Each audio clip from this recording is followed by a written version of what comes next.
barangkali ada sesuatu yang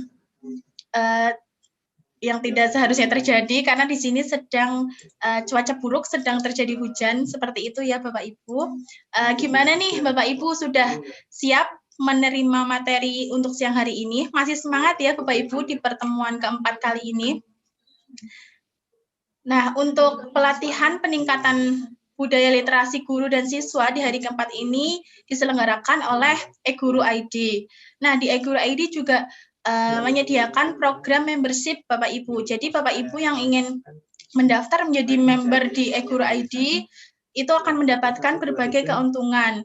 Seperti salah satunya yaitu pelatihan gratis setiap bulan yang akan Bapak Ibu dapatkan bersertifikat seperti itu. Nah, untuk sesi siang kali ini nanti akan dipandu oleh Bu Supiani dengan tema yaitu menulis best practice dan PTS. Pasti Bapak Ibu sudah tidak asing lagi ya mendengar best practice dan PTS ini.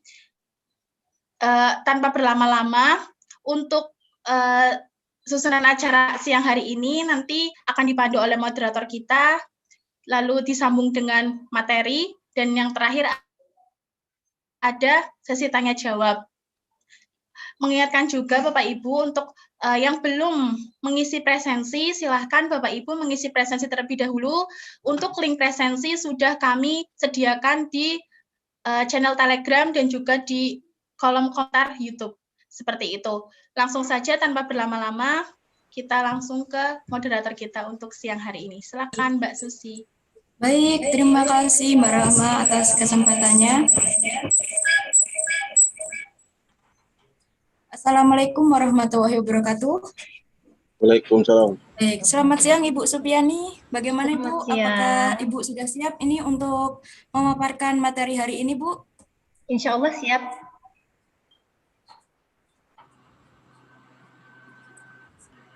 Baik. Selamat siang juga untuk Bapak Ibu telah menyempatkan waktunya untuk mengikuti latihan yang sering kita adakan, baik hari ini maupun sebelumnya. Izinkan saya untuk memperkenalkan diri terlebih dahulu sebelum ke inti acara. Nama saya Susi Indriani, saya di sini sebagai moderator untuk materi pelatihan hari ini bersama Ibu Supiani yang siang hari ini beliau sudah bersama kita. Untuk materi yang akan dipaparkan oleh Ibu Supiani siang ini adalah berkaitan dengan karya tulis, yaitu best practice, dan PTS atau penelitian tindak sekolah.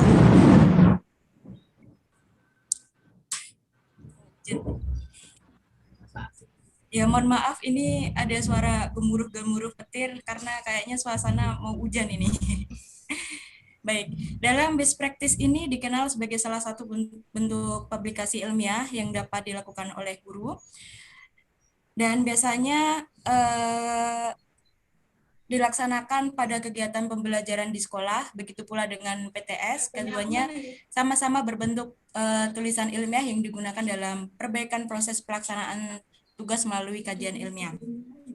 Dan dari kedua best practice dan PTS memiliki tujuan yang sama, yaitu untuk peningkatan mutu pendidikan pada level sekolah. Jadi ya, mungkin pada umumnya Bapak Ibu sudah mengetahui dari best practice dan PTS tersebut ya.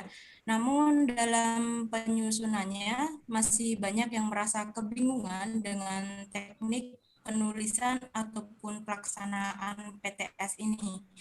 Sehingga untuk memecahkan masalah memahami dan bisa menyusun best practice ataupun PTS ini. Baik, untuk menyingkat waktu Bapak Ibu, terlebih dahulu saya akan memperkenalkan pemateri yang inspiratif pada siang ini.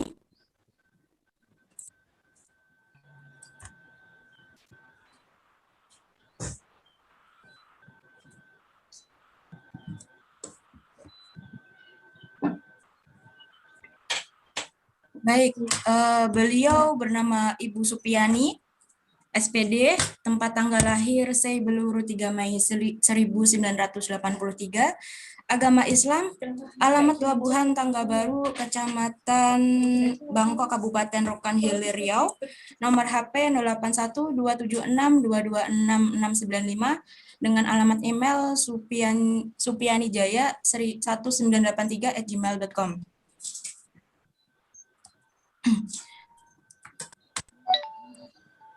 Riwayat pendidikan, S1 Pendidikan Matematika 2006 dan S2 Administrasi Pendidikan 2019 sampai sekarang. Pengalaman bekerja, guru matematika di SMP Tunas Bangsa, guru matematika di SMP 4 Bangkok, kepala SMPN 1 Sinaboi 1 Atap, penulis di Dot Plus Publisher, dan terakhir sebagai instruktur di eGuru ID. Nah, di sini ada beberapa prestasi yang sangat banyak yang telah dicapai oleh beliau. Saya akan membacakan beberapa prestasi. Yang pertama ada juara 1 Lomba Karya Tulis Ilmiah PGRI Rokan Hilir 2020. Yang kedua peraih penghargaan PGRI Riau Award kategori Guru SMP Berprestasi dan Berdedikasi 2020. Dan juara 2 Kepala Sekolah SMP Berprestasi tingkat Kabupaten tahun 2019 serta prestasi-prestasi lainnya.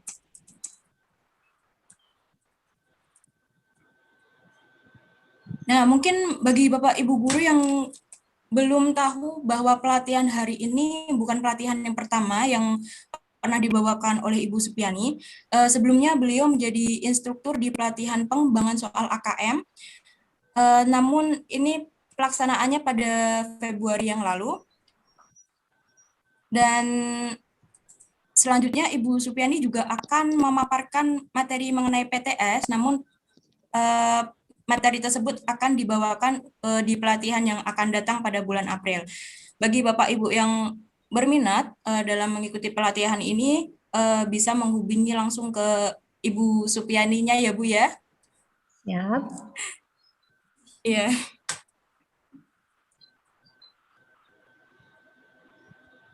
Baik, di sini juga Ibu Supiani memiliki sebuah program e-course mengenai cara mudah dan cepat membuat makalah best practice. Program ini dirancang untuk Bapak Ibu yang masih mengalami kesulitan ataupun kendala ya Pak, Bu, tentunya tentang penyusunan best practice. Nah, bisa mengikuti program ini. Program ini juga dilengkapi dengan grup support yang pastinya akan bisa berkonsultasi langsung bersama Ibu Supiani selaku praktisi e-course. Nah, bagi Bapak Ibu yang ingin mengikuti atau penasaran mengenai e-course tersebut, bisa langsung menghubungi Ibu Supianinya karena kebetulan produk ini belum dirilis ke publik. Jadi ini mungkin ada diskon spesial dari Ibu Supiani. Ibu Supiani sudah menyiapkan ini. Ya, Bu ya. Betul, diskonnya super gede, 60%. Iya. Nah, itu dia. Iya. Ya, mungkin singkat itu profil dari Ibu Supiani untuk pemateri kita hari ini. Untuk menyingkat waktu, gimana Bu? Bisa langsung dimulai? Boleh, siap. Oke, baik. Saya serahkan ke Ibu ya. Waktu dan tempat saya persilakan Ibu. Baik, terima kasih. Bismillahirrahmanirrahim. Assalamualaikum warahmatullahi wabarakatuh. Selamat siang dan salam sejahtera bagi kita semua. Bagaimana kabarnya hari ini? Semuanya pada sehat insya Allah. Kita masih diberikan Allah kesehatan dan kesempatan sehingga kita bisa belajar kembali, terutama pada kesempatan siang hari ini. Kita akan belajar bagaimana membuat best practice dan PTS ya. Tadi seperti yang sudah disampaikan oleh Ibu moderator ya. Kali ini yang Bapak Ibu yang kira-kira berminat atau masih ingin tahu lagi lebih dalam, nanti coba disimpan nomor WA saya, nanti bisa tanya-tanya gitu mengenai e-course tadi. Kemudian izin saya share screen ya Bu. Pelatihan peningkatan budaya literasi pada pertemuan yang keempat kita ini kebetulan saya diberi kesempatan untuk menceritakan atau membawakan materi kiat menulis best practice dan PTS. Jadi ini tadi produk yang disampaikan. Jadi sekarang kita akan belajar, sebenarnya mungkin Bapak Ibu sudah seperti yang Ibu moderator ceritakan tadi, sudah tidak asing lagi dengan yang namanya best practice. Jadi best practice itu adalah karya terbaik yang pernah kita buat. Nah, kita sebagai guru atau kita sebagai kepala sekolah atau sebagai pengawas pastinya punya segudang atau banyak sekali praktik-praktik baik yang sudah kita lakukan. Hanya saja mungkin kita di sini mungkin kadang lupa menuliskannya, atau mungkin kita kepingin menuliskannya tapi mungkin tidak paham gimana cara-caranya. Nah, makanya kita ada belajar ini. Nanti kalau di sini masih kurang, boleh kita tanya-tanya. Insya Allah saya siap menerima keluhan Bapak Ibu untuk bertanya, kita sharing, seperti itu. Jadi yang namanya best practice itu berarti praktik baik kita sebagai guru tadi ya. Jadi praktik baik kita itu dalam pembelajaran, misalnya kalau guru kadang-kadang kan masih, apakah guru bisa, apakah hanya kepala sekolah? Semua kita sebagai guru, kepala sekolah, pengawas bisa membuat best practice. Jadi karena best practice itu adalah karya tulis, yang penting sudah kita tuliskan, yang menceritakan pengalaman-pengalaman terbaik kita sebagai guru, kepala sekolah, atau pengawas dalam menyelesaikan sebuah permasalahan. Jadi ini tujuannya apa? Tujuannya itu untuk memperbaiki mutu layanan pendidikan. Jadi yang perlu menjadi garis bawah atau yang menjadi karakteristik dari best practice ini adalah tindakan-tindakan taktis dan praktis yang digunakan untuk mengatasi permasalahan-permasalahan yang kita hadapi. Nah, sekarang ini banyak sekali permasalahan di pembelajaran daring ini, misalnya motivasi belajarnya yang kurang, misalnya keaktifan mengumpulkan tugas. Kemarin saya buka di kelas banyak tanya, Bu, permasalahan kami Bu mengumpulkan tugasnya. Jadi inilah tugas kita, mencari permasalahan kita ini harus yang namanya best practice, harus kita cari jalan keluar atau kita cari penyelesaian dari permasalahan kita. Kalau misalnya dalam pembelajaran tatap muka yang sudah lalu, misalnya kita cerita, oh disiplin kami ini merendah Bu, siswanya datang sering terlambat, gurunya datang sering terlambat, banyak guru datang lambat, pulang cepat, seperti itu.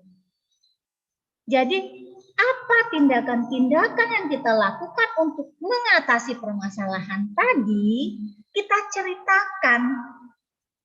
ceritakan dalam sebuah karya tulis. Itulah yang namanya best practice. Jadi tindakan-tindakan nyatanya ini harus. Dan yang perlu Bapak Ibu ingat, berarti mungkin ada yang bertanya seperti ini, PTS sama best practice nggak jauh beda. Memang tidak jauh berbeda, tapi ada sedikit perbedaannya. Perbedaannya, mungkin ini yang sering banyak ditanyakan di kelas-kelas, di kelas saya pelatihan tuh, Bu, apa bedanya PTS dengan best practice?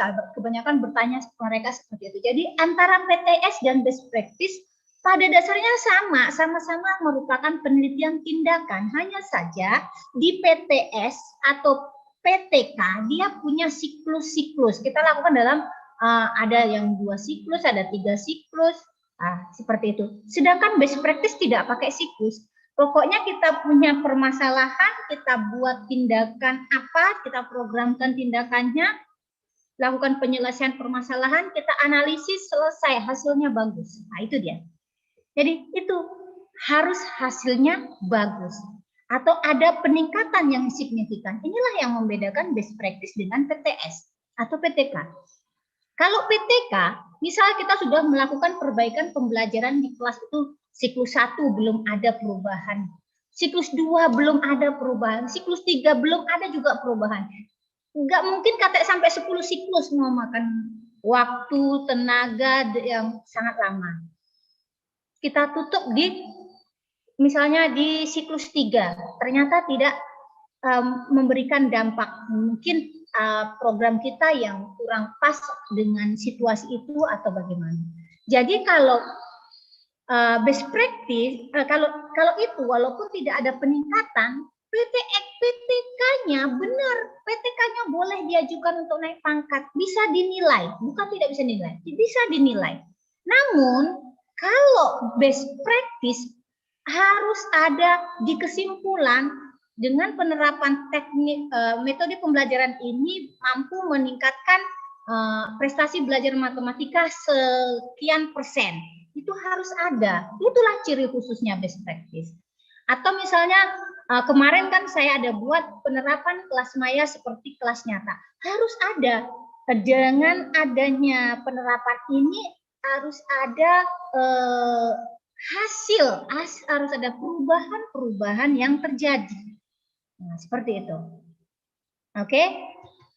Kemudian ciri-ciri best practice. Yang pertama, mengembangkan cara baru atau inovasi dalam menyelesaikan masalah pendidikan.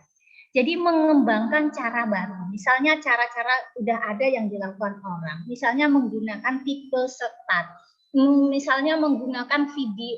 Ini pembelajaran daring ini misalnya sudah ada orang menggunakan video tutorial, tapi kita pembelian media pembelajaran dengan videonya itu video yang bagaimana? Mungkin orang pakai video apa? Kita pakai video tutorial misalnya untuk pembelajaran matematika.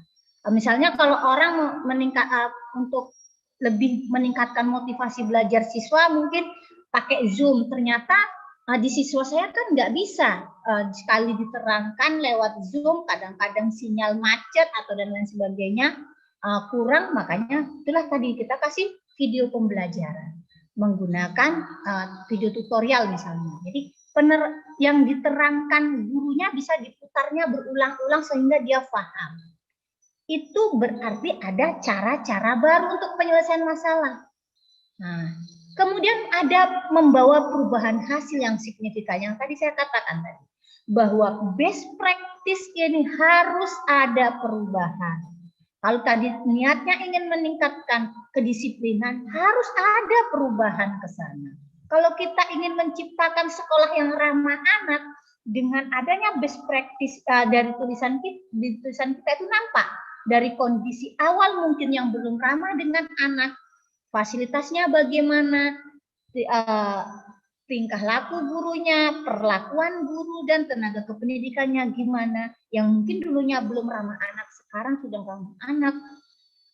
Mungkin kantinnya dulunya belum ramah, belum terpisah antara perempuan dan laki-laki, sekarang setelah dilakukan sekolah ramah anak jadi terpisah. Itu membawa perubahan, kan nampak hasilnya, perubahannya itu ada. Itu seperti itu. Kalau membawa perubahan hasil yang signifikan, harus nampak. Nah, seperti itu. Jadi mampu mengatasi permasalahan secara berkelanjutan. Jadi tidak hanya berhenti setelah udah program ini kita lakukan hanya 1 bulan aja. Tidak, kita harus lakukan. Kalau tadi ternyata pemberian video tutorial tadi memang benar-benar mampu bisa meningkatkan motivasi belajar siswa. Siswanya jadi rajin, mengerjakan tugas, aktif dalam kelas misalnya. Why not? Jangan berhenti, lanjutin. Nah, kedepannya dilakukan, walaupun sudah tatap muka mungkin perlu video-video lagi, video-video pembelajaran lagi supaya peserta didik kita bisa mempelajarinya lagi di rumah. Nah, seperti itu. Kemudian mampu menjadi model atau inspirasi bagi guru lain. Jadi apa yang kita lakukan dalam best practice ini tidak hanya semata untuk dapat makalah cukup, tidak. Kita harus hasilnya itu yang bisa menggugah orang, yang bisa menginspirasi orang lain. Contohnya ini tadi, misal sesama guru matematika tadi yang di sekolah itu ada 2, yang satu cuma memberikan secara misalnya kelas virtual aja, yang satu ditambahnya dengan video tutorial tadi. kan otomatis, oh iya ternyata setelah ibu pakai ini siswa ibu banyak ya yang mengerjakan tugas karena mungkin udah paham gitu kan. Jadi ditiru, oh ya deh kalau gitu aku ikut juga, besok insya Allah saya buat juga video tutorialnya. Berarti menginspirasi bagi guru lain. Nah seperti itu. Jadi contoh yang lain misalnya, kalau saya di sekolah saya menerapkan sekolah anak SMP 1 Sinaga 1 Atap dengan program yang saya lakukan, perubahan-perubahan untuk memenuhi ke-6 standar dalam sekolah ramah anak tadi, nampak terlihat oleh kepala sekolah yang lain pula terinspirasi untuk menerapkannya di sekolahnya. Itu baru yang namanya best practice. Ciri-cirinya ya Bapak Ibu. Kemudian cara dan metodenya bersifat ekonomis dan efisien Bapak Ibu ya. Oke, kita lanjutkan prinsip dasar best practice. Jadi prinsip dasar best practice itu yang pertama harus apik. Apa itu apik? Yang pertama itu adalah asli. Asli memang karya kita, memang tindakan yang kita lakukan. Nah, jadi kalau misalnya begini Bu, saya membuat sesuatu itu udah ada mirip dengan orang lain, ya nggak apa-apa. Kita cantumkan di daftar sumber, kemudian kita cantumkan dia di nanti di sumber referensinya, tapi kita harus gunakan model baru, inovasi baru. Kita boleh ATM, amati tiru modifikasi, harus ada modifikasinya. Karena di yang kedua nanti prinsip ada kreatif dan inovatif. Kemudian prinsip yang kedua itu P-nya adalah perlu. Artinya tindakan yang kita lakukan ini emang benar-benar perlu kita lakukan. Bukan hanya sekedar asal aja, tapi memang benar perlu. Misalnya tadi, kenapa kita gunakan video tutorial? Karena mungkin sudah banyak sekali peserta didik kita yang tidak mengantar tugas, tidak mengirim tugas, karena mungkin mereka nggak paham seperti itu. Jadi kalau tidak kita buat seperti itu, mungkin akan berakibat lebih fatal lagi. Mungkin sekarang ini 50% nggak ngantar tugas, besok dibiarkan bisa jadi 30% aja yang ngantar tugas. Seperti itu. Kemudian harus bersifat ilmiah. Sudah bisa. Karena penelitian, karena yang namanya best practice itu adalah merupakan bagian dari karya tulis ilmiah, maka dia harus bersifat ilmiah, merujuk kepada teori-teori yang sudah ada. Kemudian konsisten. Kalau dari awal kita mau membahas masalah disiplin, ya dari sampai akhir kita ceritakan disiplin. Kalau dari awal kita bahas mengenai motivasi, sampai akhir kita harus konsisten dengan motivasi. Kemudian ada prinsip-prinsip kreatif, inovatif, dan kebaharuan. Itu tadi seperti misal sudah ada orang membuat video tutorial, tapi kita pakai yang bagaimana? Ada kreativitas, jangan sama persis. Kemudian prinsip perbaikan mutu yang berkelanjutan. Jadi kalau memang dengan ini bisa memperbaiki, kita lanjutkan. Kalau ada kekurangan, kita perbaiki lagi. Dan terakhir adalah prinsip integritas. Jadi langkah-langkah membuat best practice itu gimana? Nah, itu kadang-kadang yang menjadi bingung. Kadang Bapak Ibu bingung. Caranya gampang, ada 5 langkah. Yang pertama kita adalah mengidentifikasi masalah. Kita sebagai guru, kita sebagai kepala sekolah, atau kita sebagai pengawas itu pasti banyak sekali permasalahan yang kita hadapi. Tapi dari segitu banyaknya permasalahan kita fokus, kita pilah menjadi beberapa, fokuskan menjadi satu. Dan itu yang benar-benar urgent, yang perlu tadi kita selesaikan dengan segera.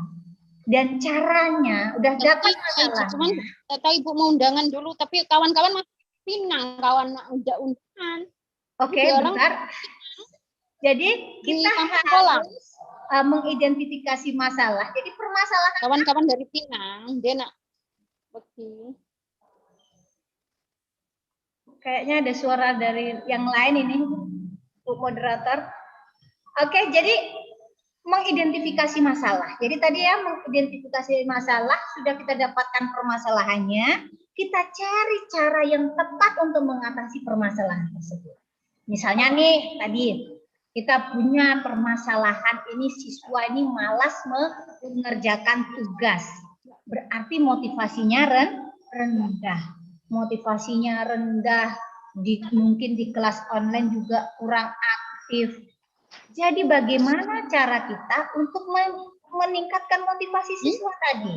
Sudah dapat caranya, maka kita tunjukkan judulnya. Kita buat judulnya apa? Jadi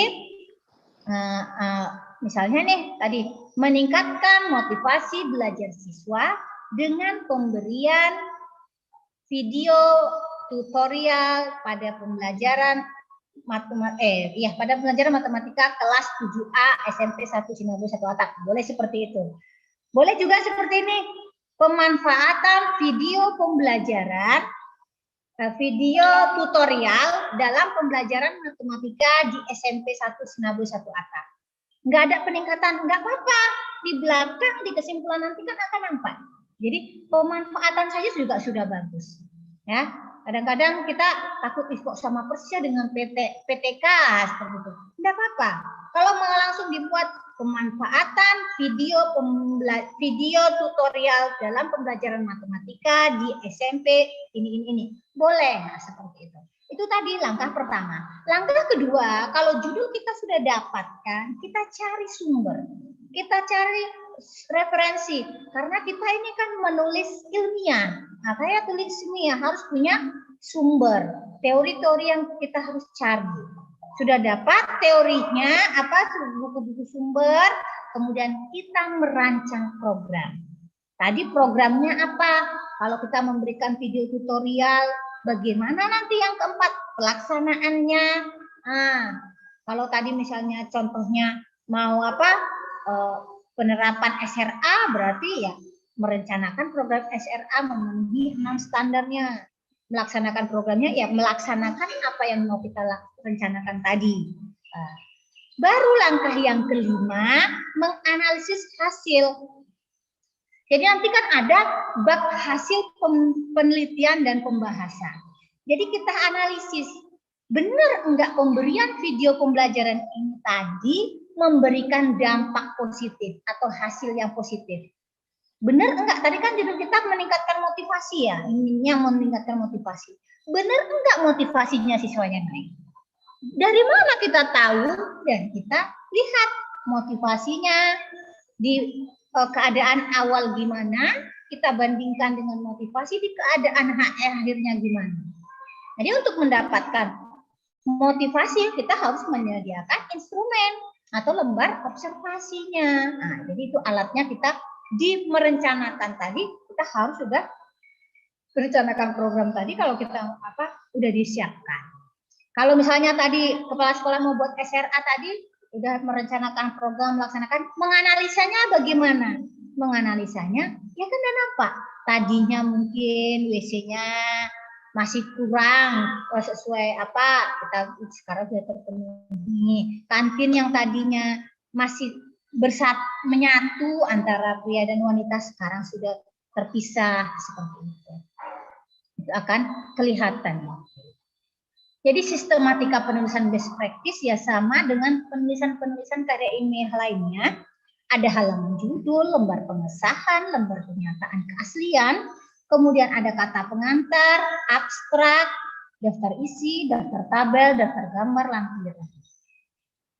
Kemudian bab 1, bab 2, bab 3, bab 4, daftar pustaka, dan lampiran-lampiran. Jadi, itu tadi kalau misalnya Bapak Ibu masih kurang juga paham lagi, itu tadi guru juara sudah memberikan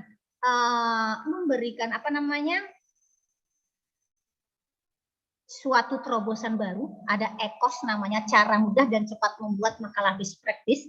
Di sana nanti Bapak Ibu akan bisa dengan mudah membuat makalah, ada panduan praktisnya, sistematis, mau nanti Bapak Ibu gampang menuangkan ide gagasannya karena sudah dipandu nanti, mampu berkreasi dan menemukan ide-ide baru. Jadi Bapak Ibu akan mendapatkan bonus, yaitu layanan bimbingan eksklusif, ada contoh laporan best practice, dan relasi dengan beberapa penerbit. Ini yang mudahnya Bapak Ibu. Jadi kita nanti, karena publikasi best practice itu kan dijurnalkan Bapak Ibu ya. Kalau PTK, PTS nanti publikasinya itu diseminarkan. Makanya, jadi kalau Bapak Ibu mau tahu dong referensi penerbit ini, insya Allah kita akan berikan gitu. Jadi kalau memang Bapak Ibu berminat, bisa klik di member.gurujuara.com/member area. Jadi nanti kalau misalnya Bapak Ibu berminat mau diskon 60%, bisa hubungi saya. Nanti akan kita kasih kode diskonnya. Oke, itu ya Bapak Ibu. Nah, kita lanjut ke yang kedua. Itu kita mau bahas apa sih bedanya tadi, walaupun sekilas sudah kita bandingin apa perbedaan antara PTS dan best practice. Jadi kalau PTS, penelitian yang dilakukan oleh peneliti yang pada umumnya adalah praktisi dari dalam sekolah itu sendiri. Jadi tujuannya yaitu tadi untuk memperbaiki praktek-praktek pembelajaran. Jadi sama kan dengan best practice? Ya sama, memang sama. Tadi bedanya sudah saya kasih tahu di depan ya. Kemudian kalau pada PTS ini yang membedakannya dengan best practice ini, tindakannya adalah pakai siklus. Setiap siklus ada 4 tahapan. Perencanaan, pelaksanaan, observasi, dan refleksi. Jadi itu nanti muter lagi. Belum juga kita lakukan ulang. Nah itu dia kegiatan yang berulang atau pakai siklus. Oke? Jadi tujuan dari penelitian tindakan kelas itu memperbaiki situasi sekolah saat ini. Memperbaiki situasi sekolah. Meningkatkan mutu input, proses, dan output. Mengembangkan inovasi input, proses, dan output sekolah. Meningkatkan kinerja sekolah. Meningkatkan kemampuan profesional sebagai kepala sekolah atau sebagai pengawas. Menumbuh kembangkan budaya akademik di lingkungan. Mengembangkan ilmu terapan, dan lain-lain. Itulah tadi tujuan dari penelitian tindakan kelas. Sekolah, sorry. Jadi memperbaiki situasi sekolah, misalnya saat ini disiplinnya masih menurun, kita buat tindakan yang tujuannya untuk meningkatkan disiplin. Misalnya kita saat ini motivasi belajar siswanya, motivasi warga sekolahnya itu untuk datang terlibat dalam kegiatan sekolah itu kurang, kita buat tindakan supaya mereka ikut aktif dalam kegiatan atau ikut serta aktif dalam kegiatan yang ada di sekolah. Itu tadi, jadi memperbaiki situasi saat ini. Timbul pertanyaan, Bu, katanya PTS itu hanya kepala sekolah dan pengawas ya Bu.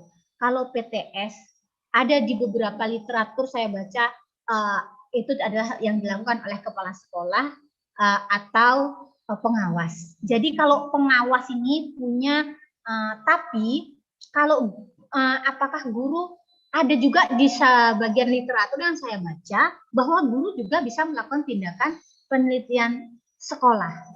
Tapi ya nanti jatuhnya kalau itu sama nanti jadinya. Kemarin sepertinya ada saya. Ini dia ruang lingkupnya. Ya nanti oke kita bahas nanti ya. Ini kita apakan dulu. Kemudian untuk meningkatkan mutu. Jadi PTS ini bisa juga dilakukan kepala sekolah, objeknya nanti untuk meningkatkan input prosesnya. Misalnya guru-gurunya kurang paham IT. Kepala sekolah berpikir gimana sih supaya guru-guru kami paham dengan IT. Nah, ini mohon maaf karena saya termasuk di salah satu bertugas di tempat yang sangat ya dibilang terpencil lah, sangat tidak terpencil gitu. Jadi mungkin kemampuan dari tenaga pendidik dan kependidikan di sana itu sedikit kurang sama dengan yang di kota, jadi kita memang harus ekstra memberikan ke mereka. Supervisinya itu gimana, mensupervisi mereka supaya mereka mau melek dengan teknologi itu emang harus ekstra gitu. Itu bisa juga kita jadikan sebagai PTS. Mengembangkan inovasi. Mengembangkan inovasi. Dan sampai yang ketujuh tadi ya. Kemudian ciri-ciri penelitian tindakan sekolah. Cirinya yang pertama adanya tindakan nyata untuk mengatasi masalah atau menghadapi tantangan. Jadi tindakan yang kita lakukan itu harus benar-benar tindakan nyata. Ya kalau misalnya seperti saya yang ditempatkan di daerah yang terpencil, kondisi-kondisi yang kurang memungkinkan untuk itu, sementara perkembangan zaman, perkembangan teknologi itu begitu pesat, dan saya punya satu moto bahwa biarpun deso tapi rezekinya kuto. Nah, kalau saya bilang seperti itu, biar kita sekolah, biar kita tinggalnya di kampung, tapi rezeki kita atau kalau kita di suatu sekolah berarti proses pembelajaran yang kita rasakan itu harus sama dengan orang-orang yang di kota sana. Saya punya prinsip seperti itu. Kalau bisa walaupun kami di daerah terpencil tapi jangan sampai kami terpinggirkan. Nah, seperti itu. Jadi apa program yang saya lakukan? Ya saya harus di sana belum ada jaringan wifi, jaringan internet sulit. Jadi saya buat tower untuk supaya ada wifi. Tinggi luar biasa Bapak Ibu ya. Karena kalau tidak tinggi nggak dapat jaringan. Nah, seperti itu dia. Itu salah satu contoh. Jadi salah satu tindakan nyatanya tadi. Harus ada tindakan-tindakan nyata kalau penelitian tindakan sekolah. Kalau nanti misalnya ingin menerapkan disiplin misalnya. Penerapannya benar-benar tindakan nyata juga. Yang kita buat. Kemudian bersifat kualitatif meskipun menggunakan data yang kuantitatif. Artinya itu memperbaiki kualitasnya. Walaupun kadang-kadang kita untuk menyimpulkan, apalagi kalau saya terus terang pas di analisis datanya ya kita gunakan data kualitatif yang nggak jadi masalah.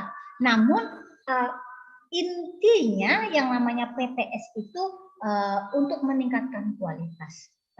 Kalau penelitian kualitatif kan kita tahu itu biasanya deskriptif, tapi enggak ya jadi masalah pengolahan datanya kita gunakan kualitatif. Kemudian didasarkan pada masalah yang dihadapi. Jadi memang benar-benar berdasarkan masalah yang kita hadapi. Memang benar-benar perlu kita lakukan perbaikan. Kemudian yang keempat ada perubahan positif pada kepala sekolah dan juga sekolahnya. Ya kalau misalnya pengawas ya pada pengawas atau kepada binaannya atau kepada. Kemudian dilakukan secara kolaboratif antara peneliti bersama warga sekolah, baik guru, tenaga pendidikan, pengawas, siswa maupun pihak-pihak lainnya. Jadi secara kolaboratif Bapak Ibu. Jadi mereka juga harus tahu kita buat penelitian ini. Jadi biar nanti di etika kita sebutkan. Kemudian peneliti juga bertindak sebagai praktisi yang melakukan refleksi. Jadi karena itulah tadi ciri bedanya PTS dengan penelitian yang lainnya. Jadi kita yang meneliti kita terlibat di dalamnya seperti itu. Setiap siklus ini ada, itulah tadi cirinya ada siklusnya ya. Memiliki 4 tahapan dari perencanaan, pelaksanaan, pengamatan, evaluasi dan refleksi. Kemudian jumlah siklus tergantung kita. Kalau emang kita sudah merasa dengan 2 siklus itu sudah cukup, ya sudah nggak terjadi masalah. Kalau kita merasa belum cukup, ya kita lanjutin lagi dengan 3 siklus, belum 4, 5 dan seterusnya. Tapi kita ingat tadi prinsipnya harus efektif dan efisien ya. Oke. Etika dalam melaksanakan PTS itu kita harus bersikap jujur yang pertama. Jadi bersikap jujur artinya data yang kita gunakan itu harus benar-benar data yang real, tidak fiktif, tidak boleh merubah data. Biar nampak keren hasilnya, saya buatlah ini hasilnya bagus-bagus di ujungnya. Nggak boleh Bapak Ibu ya. Jadi tidak boleh merubah-rubah data. Datanya tidak boleh fiktif, dia harus real. Jadi ingat ya Bapak Ibu, walaupun nanti di endingnya tidak terjadi perubahan yang signifikan, untuk PTS tidak jadi masalah. Benar kok PTS-nya. Asal tindakan yang kita lakukan benar, arahnya benar, kita lakukan sudah benar, walaupun tidak terjadi peningkatan, nggak apa-apa. Kita harus jujur aja, jangan dirubah-rubah datanya. Kemudian kita tidak boleh tunggu sebelum sampai situ, dan menuliskan sumber referensi yang dikutip. Kalau memang kita mengutip dari ada orang, ya sebutkan di sumbernya. Nah, untuk menghindari plagiarisme. Oke, yang kedua, tidak boleh mengganggu tugas pokok dan fungsi kita. Jadi kalau kita melakukan jangan gara-gara kita lagi buat PTS, tugas kita terganggu, itu enggak boleh. Itu berjalan seiring sejalan dengan tupoksi kita sebagai kepala sekolah, kalau kita yang membuat PTS-nya di kepala sekolah. Kalau kita misalnya sebagai pengawas, seiring sejalan. Jadi walaupun kita sudah kasih tahu ke objek itu kita sedang melakukan penelitian, tapi kita tidak merubah sesuatu, tidak merubah jalannya proses pembelajaran, seperti itu. Oke ya, tidak boleh mengganggu proses pembelajaran yang ya. Kemudian yang keempat, tidak terlalu banyak meminta waktu dalam pengambilan data. Kemudian meminta izin kepada orang yang ingin kita teliti. Kalau kita sebagai pengawas, kita meneliti di sekolah A, B, C, D, ya kita datangin, kita kasih tahu kepala sekolahnya, kita kasih tahu gurunya, ini kami lagi membuat penelitian tentang ini. Nah, seperti itu. Kemudian menjamin kerahasiaan data responden yang diteliti. Ini ada perbedaan penelitian tindakan sekolah dengan bukan penelitian tindakan sekolah. Mungkin dari beberapa aspek nih, yang pertama yang dilaksanakan pelaksananya kalau PTS ini bisa kepala sekolah dan pengawas sekolah. Kalau bukan PTS ya berarti teoritis, yaitu orang ilmuwan yang di luar sekolah. Kalau tujuan penelitiannya untuk menguji teori, tetapi untuk tidak untuk menguji teori, tapi untuk memecahkan masalah. Kalau si bukan PTS tadi menguji teori melalui hipotesis yang ada. Kemudian dari jenis datanya sama-sama, ini boleh kualitatif dan kuantitatif. Kemudian maksud pengumpulan data dan analisis datanya, menyelesaikan masalah praktis kalau di PTS, kalau bukan PTS mendapatkan pemahaman terhadap gejala dan menguji hipotesis. Standar mutu penilaian pada PTS adalah hasil penelitian menunjukkan adanya perubahan situasi, kondisi, dan kinerja sekolah. Hasil penelitian yang bukan PTS adalah hasil penelitian mampu memverifikasi teori. Pemakai utamanya itu warga sekolah, atau pelaku utamanya itu warga sekolah. Bisa kepala sekolah, bisa pengawas, bisa ada yang katanya guru tadi. Kemudian kalau yang bukan PTS itu ilmuwan, praktisi, birokrat, masyarakat, usahawan, dan sebagainya. Ini dia. Ini ruang lingkup apabila pengawas yang melakukan penelitian tindakan kelas. Jadi pengawas ruang lingkupnya tetap di sekolah, tapi subjeknya bisa kepala sekolah, guru, dan tenaga kependidikan. Ya, kalau kepala sekolah dari aspek lapasan dan lain sebagainya ini. Kemudian kalau guru ini juga bisa kita pengawas dan objeknya tapi guru gitu. Nah, ini kalau kepala sekolah, objeknya bisa guru, bisa tenaga kependidikan, bisa siswa. Dan kalau guru objeknya hanya siswa, ini jadinya PTS. Jadi makanya ada sebagian literatur yang mengatakan bahwa PTS itu hanya dilakukan oleh kepala sekolah dan pengawas. Tapi kalau PTK bisa kalau ini, karena kan ini guru yang melakukan PTS, itu kan objeknya siswa, jatuhnya kan ke PTK. Itulah alasannya kenapa guru tidak melakukan PTS. Jadi itu tadi alasannya ya Bapak Ibu ya. Jadi permasalahan-permasalahannya bisa mungkin dia bagaimana tadi ini ya, pengawas tadi, misalnya bagaimana kinerja kepala sekolahnya, peranan kepala sekolahnya, bisa juga dari tugas pokok gurunya misalnya. Nah itu tadi, itu ruang lingkupnya. Oke, jadi nih sekarang kita belajar bagaimana sih melakukan penelitian tindakan sekolah tadi ya. Yang pertama, itu tadi ada 5 langkah. Yang pertama diawali dengan mengambil masalah nyata yang dialami oleh kepala sekolah dalam melaksanakan tugas dan fungsinya. Jadi masalahnya kita itu apa? Kita fokuskan dulu dari begitu banyak masalah, kita fokuskan satu, gimana cara menyelesaikan. Cari cara penyelesaian masalahnya. Kemudian dari cara penyelesaiannya tadi, permasalahan kita tadi, kita bisa menentukan judulnya. Kemudian cakupan penelitian bisa berdasarkan dari 8 standar pendidikan. Bisa tentang kesenjangan yang diambil dari evaluasi diri sekolah. Kemudian tindakan yang dilakukan mencerminkan implementasi dari MBS, supervisi akademik, kewirausahaan, karakter, kepemimpinan, pembelajaran, bisa dari supervisinya, akademiknya, dan lain sebagainya. Jadi tindakannya tadi. Kemudian merumuskan judul. Merumuskan judul itu minimal mengandung 2 variabel. Variabel pertama sebagai masalah, sedangkan variabel kedua sebagai tindakan. Contohnya, ini tadi peningkatan efektivitas pembelajaran melalui supervisi akademik di titik-titik. Tadi. Kemudian cara merumuskan masalahnya.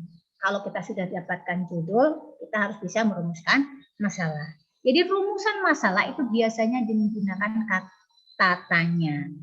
Jadi atau kalimat tanya. Apakah supervisi akademik mampu meningkatkan efektivitas pembelajaran di titik-titik? Itu dia. Jadi kalau Bapak Ibu ingin belajar lebih lengkap lagi mengenai bagaimana cara membuat PTS di e-guru bulan April nanti seperti tadi yang sudah disampaikan oleh Ibu Moderator akan membuka kelas pelatihan membuat penelitian tindakan kelas.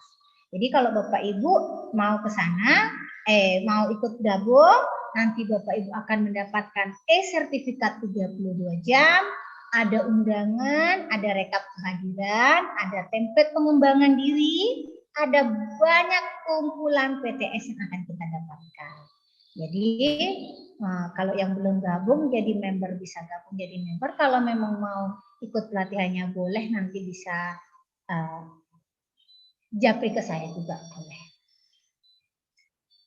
Nah, oke, itu saja yang bisa saya sampaikan sore hari ini. Terima kasih banyak untuk e-guru dan guru juara yang sudah memfasilitasi kita sehingga kita bisa berjumpa di ruang virtual ini. Saya yakin begitu banyak yang saya sampaikan, ada kata-kata yang mungkin kurang berkenan di hati Bapak Ibu. Kami mohon maaf. Demikian saya kembalikan ke moderator. Terima kasih. Halo. Baik, terima kasih Ibu atas materinya, sungguh luar biasa ini ya Ibu materinya. Nah, untuk sesi selanjutnya, kita akan membuka sesi pertanyaan. Halo, Assalamualaikum. Yang pertama saya akan buka terlebih dahulu untuk peserta yang Assalamualaikum. ada di Zoom. Assalamualaikum. Satu atau Assalamualaikum. 2 orang dengan Assalamualaikum. cara raise hand terlebih dahulu dan meng-unmute audio. Seperti itu. Ya, Baik, Assalamualaikum silakan warahmatullahi Bapak wabarakatuh. Ibu yang ingin bertanya. Assalamualaikum warahmatullahi wabarakatuh. Saya Baik, Haji di sini Hasan. ada Bapak Hasan. Ya. Assalamualaikum warahmatullahi Silakan Bapak wabarakatuh. Hasan, apa yang mau ditanyakan? Baik, sebelumnya saya mengucapkan terima kasih Maaf Pak, atas. suaranya belum keluar. Udah Halo? sih. Oh iya, udah. Sudah kayaknya. Oke. Iya, Ya.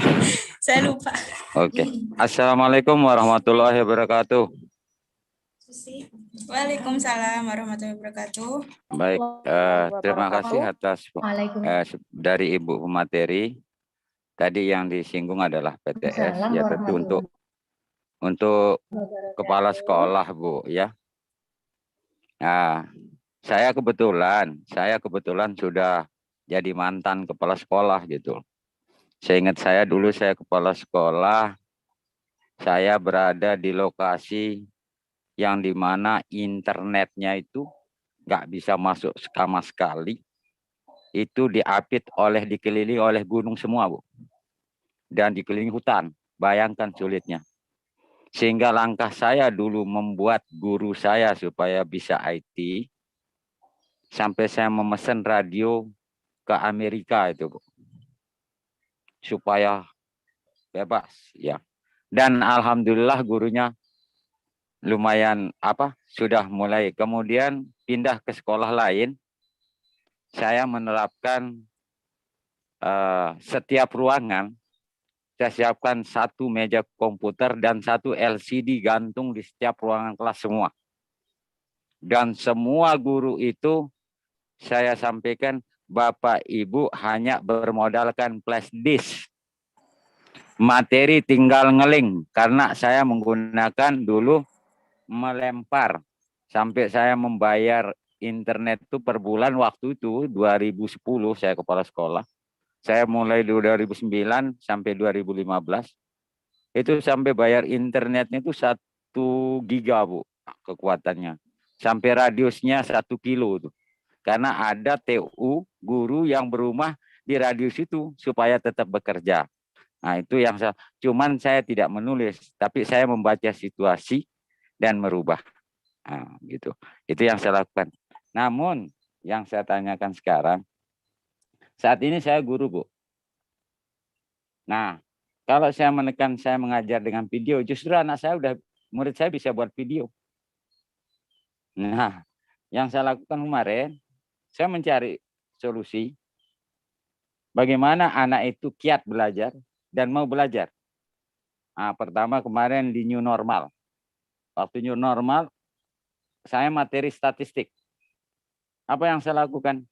Saya bilang sama anak siswa saya, yang punya di rumahnya pohon, ada daun jatuh, silahkan kamu ukur dan membuat data, lalu mencari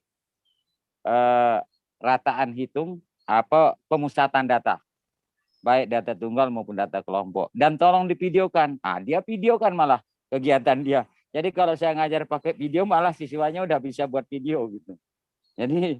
Jadi media video bagi saya kayaknya anaknya udah bisa. Akhirnya media yang saya gunakan media lingkungan. Nah, materi itu waktu itu saya membuat JK dengan menggunakan pendekatan kontekstual learning di statistik.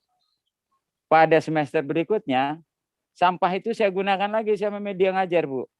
Tapi saya menggunakan pendekatan quantum teaching di dalam menghitung peluang.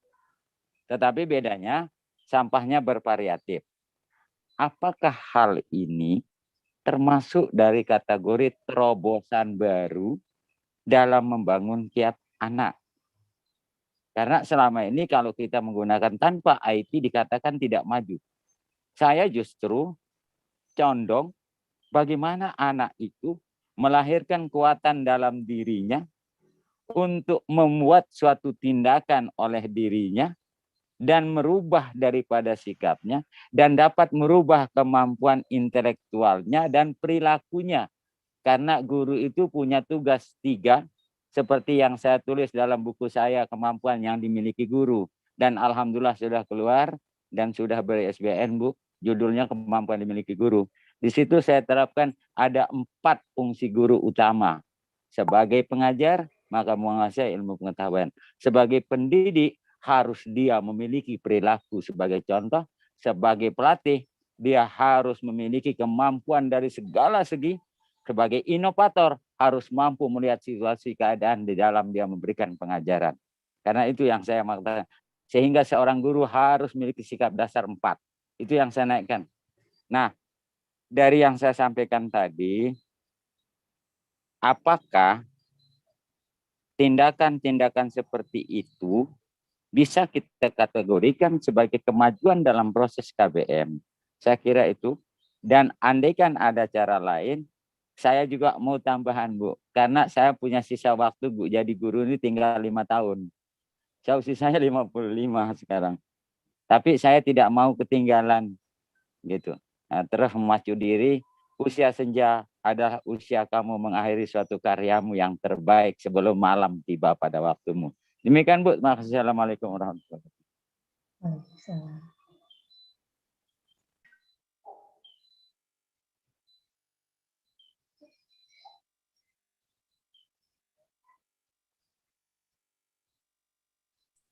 Baik, Ibu Supiani, bisa langsung dijawab mungkin? Oke, baik. Baik, terima kasih. Suara saya terdengar, Mbak? Oh iya, sangat jelas, Bu. Halo? Oh, sangat jelas. Iya, Tadi halo. di kolom chat ini ada yang menyatakan katanya suara narasumber nggak terdengar. Oh, terdengar jelas, Bu. Oke. Terdengar jelas. Oke, terima kasih Bapak-bapaknya. Dari kemarin saya ikutin kelas ini juga sangat responsif, semangatnya luar biasa banget Bapak. Jadi tadi mungkin pertanyaan Bapak gini ya, apakah kalau tidak seperti yang Bapak lakukan itu termasuk best practice lah bisa dikatakan seperti itu ya Pak, itu adalah karya yang sangat luar biasa. Benar Bapak, jadi tidak harus keterbaruan itu harus canggih, tidak. Kan saya sudah katakan tadi, tapi hasilnya tadi Pak. Kalau yang namanya best practice hasilnya ada signifikan mungkin yang untuk mengatasinya. Kalau misalnya yang saya ceritakan mungkin tadi kan salah satu contohnya saja, kalau misalnya dengan video tutorial gimana. Misalnya kalau dengan feedback kan murid Bapak mungkin sudah paham buat video, ya tadi itu merupakan salah satu trik atau tindakan yang benar-benar bisa nyata, yang bisa membuat suatu tindakan baiklah yang bisa Bapak praktekkan. Nah, seperti itu, Pak. Baik, terima kasih Bu atas penjelasannya. Syukran, jazakumullah khairan katsir. Baik, terima kasih Bapak atas pertanyaannya. Untuk Bapak Ibu yang ingin bertanya, bisa untuk melakukan raise hand terlebih dahulu dan meng-unmute audionya.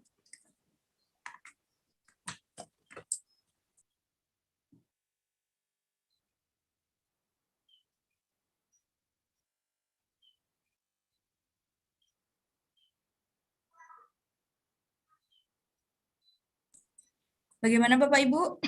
Apakah ada yang bertanya? Selagi bertemu dengan Ibu Supiani.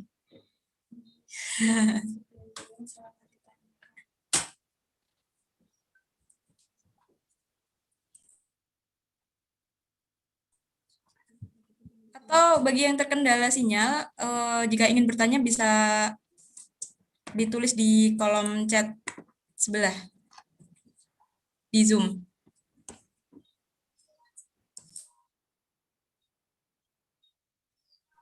Oh ya Mbak, sedikit Mbak. Ini pelatihannya kan ada harus surat undangan yang masuk ke sekolah.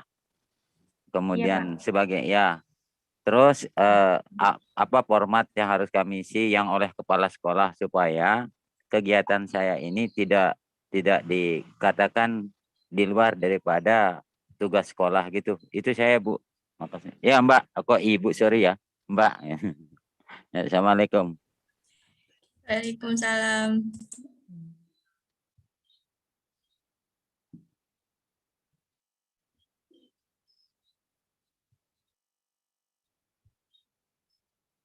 Iya, langsung dijawab ini Bu Susi. Baik, ini jika tidak ada pertanyaan, saya bacakan pertanyaan di ini ya Bu, di link form pertanyaan itu. Gimana Bu? Oh, boleh, boleh. Anu, Bu, Bapak. Mbak, iya.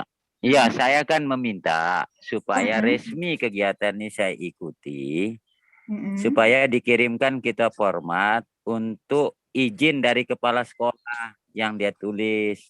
Nanti kan dari lembaga ini membuat surat ke sekolah kami, nah supaya kita tidak fiktif kegiatan gini-gini loh, supaya ada nilai plusnya kan.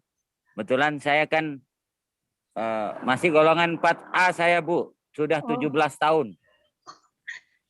Ya, tetapi saya alhamdulillah buku sudah 2 tercetak ISBN, jurnal sudah 3, tetapi saya belum buat pak.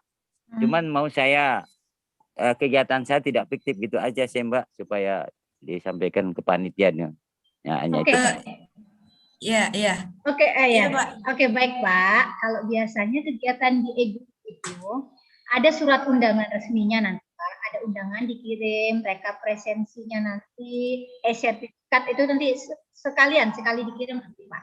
Jadi Bapak tinggal print nanti surat undangannya nanti sampaikan ke kepala sekolahnya. Ini Pak saya ikut kegiatan ini, mohon surat tugas seperti itu. Dasar untuk beliau membuat surat tugasnya itu udah ada, nanti disediakan dari EGU Pak.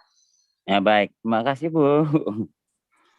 Ya Pak, saya menambahkan ini dari panitia menginformasikan untuk segala jenis fasilitas pelatihan ini akan diinformasikan melalui di grup Telegram, channel Telegram maksud saya, setelah acara berlangsung. Terakhir. Baik. Saya lanjutkan untuk ke pertanyaan yang ada di link pertanyaan ya Bu. Oke, silahkan. Baik, ini dari Bapak Trisno. Pertanyaannya, berikan contoh tindakan nyata dan terbaik yang dilakukan seorang guru dalam membuat best practice. Mau langsung dijawab apa ditampung dulu, Bu? Oke. Langsung jawab aja, takutnya lupa saya. Oh iya, baik. Ya, Bu, baik. Ya, Mbak ya. Oke, jadi contoh tindakan nyata yang dilakukan oleh guru ya sebagai untuk melakukan best practice itu contoh tindakan nyatanya tadi itu misalnya nih kalau seperti yang dilakukan oleh Pak Hasan tadi itu dia kan waktu untuk mencari supaya anak paham mengenai autistik, beliaunya kan menugaskan siswanya untuk mengukur diameter daun kalau nggak salah tadi. Itu salah satu contoh nyata itu. Jadi dengan praktek langsung itu berarti ibaratnya kan mengukurnya langsung, misalnya menghitung jumlah kendaraan itu kan berarti tindakannya itu merupakan pembelajaran contextual learning. Nah itu jadi itu contextual learning ya. Jadi secara nyata dalam kehidupan nyata yang memang jadi membangun konsepnya sendiri siswa itu. Jadi oh ini daun ini sekian diameternya, ini. Oh jadi rata-ratanya sekian. Jadi seperti itu. Jadi dari kegiatan-kegiatan yang dilakukannya. Itu tadi contoh yang misalnya dilakukan oleh Bapak Hasan. Kemudian kalau contoh yang lain misalnya seperti ini. Yang saya katakan tadi kalau misalnya kita di kelas kita dalam pembelajaran daring ini misalnya siswanya boring, siswanya kurang bergairah dalam pembelajaran misalnya kan. Jadi mungkin kita sisipkan di pembelajaran online itu ice breaking. Nah, kemarin gimana caranya supaya memecah kejenuhan siswa dalam belajar. Boleh juga itu. Berarti pemanfaatan ice breaking untuk meningkatkan motivasi belajar siswa. Itu contoh yang kedua. Contoh yang ketiga misalnya karena pembelajaran misalnya nih contohnya pembelajaran daring anak boring malas mengumpulkan tugas bisa jadi mungkin setelah kita analisis oh mungkin anak saya ini tidak paham dia materi yang saya terangkan ini. Sekali diterangkan kurang, mungkin cara-caranya pas di materi-materi tertentu dia harus butuh video tutorial. Boleh juga kita sampaikan, itu contoh-contoh nyatanya. Itu berarti ada 3 contoh. Kayak Mbak ya, oke. Mudah-mudahan Bapaknya paham. Iya, terima kasih Bu. Ini ada pertanyaan selanjutnya, ini dari Bapak Agnes Ibu Agnes Widya Atmojo. Bagaimanakah cara menulis best practice di masa pandemi ini yang bisa menjadi acuan untuk memenangkan lomba guru berprestasi? Boleh diulang kembali? Baik. Bagaimanakah cara menulis best practice di masa pandemi ini yang bisa menjadi acuan untuk memenangkan lomba guru berprestasi? Oke, kalau untuk acuannya, kalau biasanya lomba guru berprestasi, kita harus benar-benar penuhin apa syarat-syarat yang ada yang dibuat oleh panitia. Karena untuk best practice yang di lomba, yang tadi saya sebutkan itu best practice secara umum. Secara umum istilahnya gimana ya? Kalau lomba itu berarti khusus dia. Pas di lomba bisa jadi ada ketentuan-ketentuan khusus lainnya. Seperti itu. Jadi kalau misalnya secara garis besarnya, insya Allah kalau ini terpenuhi, juga dia bisa memenangkan lomba tadi. Jadi yang pertama ya tadi, kita identifikasi masalahnya, kita cari dulu permasalahan kita cari tindakannya, kita tentukan judul, kita cari referensi yang sesuai, kita buat perencanaan programnya, kita buat pelaksanaan program dan kita analisisnya. Kita tuangkan, tuliskan sesuai petunjuk atau sesuai kaidah penulisan karya tulis ilmiah pada umumnya. Namun kalau pada lomba guru berprestasi nanti itu kan akan ada panduan tiap tahun. Jadi nanti biasanya itu bulan-bulan 3 itu biasa keluar tuh juknis guru berprestasi, lomba guru, kepala sekolah, dan pengawas berprestasi. Jadi kita penuhi aja yang setiap item yang diminta oleh panitia. Insya Allah bisa. Nah, seperti itu. Baik, untuk pertanyaan berikutnya, ini dari Bapak Idewa Gede Eka Supriyanto dengan pertanyaannya, apakah guru mata pelajaran bisa membuat atau menulis PTS? Karena setahu saya PTS biasanya dibuat oleh kepala sekolah, sedangkan guru umumnya menulis PTK saja. Terima kasih atas penjelasannya. Oke, baik.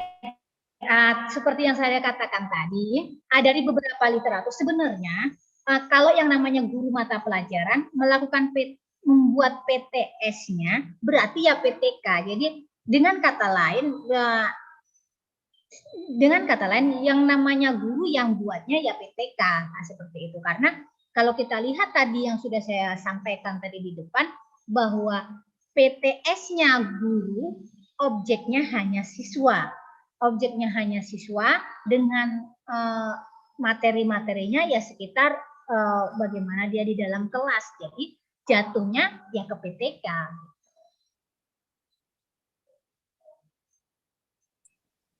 Baik. Sebelum ke pertanyaan berikutnya yang akan saya bacakan, Ibu, ini saya akan menawari di room Zoom. Apakah ada yang mau bertanya? Boleh nanya lagi. Bapak, ya baik, Bapak Hasan. Ya. Assalamualaikum warahmatullahi wabarakatuh. Waalaikumsalam warahmatullahi wabarakatuh. Sebagaimana disampaikan sama Ibu tadi, PTS itu kan lingkungannya sekolah. Adapun personel sekolah itu kan ada kepala sekolah, ada guru. Nah, kalau kita mengadakan penelitian sekolah, dari guru kan kita berkolaborasi. Artinya nama kita ikut dalam tim. Bagaimana itu, Bu? Apakah itu dapat terhitung guru itu sebagai pendamping kepala sekolah di dalam perhitungan kredit? kalau dia mendampingi kepala sekolah untuk meneliti kegiatan. Saya tidak pakai video, Pak, ya. Ya, pakai suara aja. Nah, itu yang satu. Jadi ketika guru ikut dari kegiatan PTS mendampingi kepala sekolah, karena tidak sedikit guru, maaf seperti saya, itu sering diminta oleh kepala sekolah sebagai tim penilai guru. Nah, apakah ketika kita melakukan satu PTS mendampingi kepala sekolah, itu dapat tidak kita dihitung bobot nilai kita ketika kita mau masukkan sebagai angka kredit? Itu yang satu. Yang berikutnya, kalau PTS ini yang kedua, kalau PTS ini hanya bersifat untuk kepala sekolah dan pengawas, saya kira ini perlulah dari orang-orang penting di negeri ini untuk berbicara tentang perubahan aturan itu. Jangan dikatakan karena kepala sekolah bukan di atas segalanya di sekolah itu. Nah, sehingga aturannya harus dirubah supaya ada peluang. Kalau memang aturannya tidak, bagaimana supaya aturan itu bisa berubah? Supaya PTS itu juga bisa dilakukan oleh guru, dan guru termasuk dari tim. Karena ketika supervisi, kepala sekolah tidak mungkin menguasai semua ilmu pengetahuan dimiliki oleh semua guru. Sehingga dia butuh bantuan tim untuk mengadakan supervisi. Nah, seperti saya sering dipakai supervisi fisika, supervisi olahraga, dan supervisi seni. Karena saya matematika, kebetulan saya hobi di seni suara, seni lukis, dan saya juga sering buat puisi, dan saya pernah menjadi pelatih basket untuk satu kabupaten. Sehingga di bidang itu saya diminta gitu loh. Cuman selama ini kami tidak dapat apa-apa. Hanya diminta doang. Nah, saya kan maunya supaya ada nilai juga bagi kami yang membantu gitu. Saya kira itu, Bu. Pertanyaan saya, ada enggak solusi supaya aturan itu dirubah? Supaya guru itu jangan hanya dimintain tolong gitu. Bagaimanapun butuh tenaga dan korban ngajar kami karena kami membantu dia. Kan itu masalahnya. Demikian, makasih.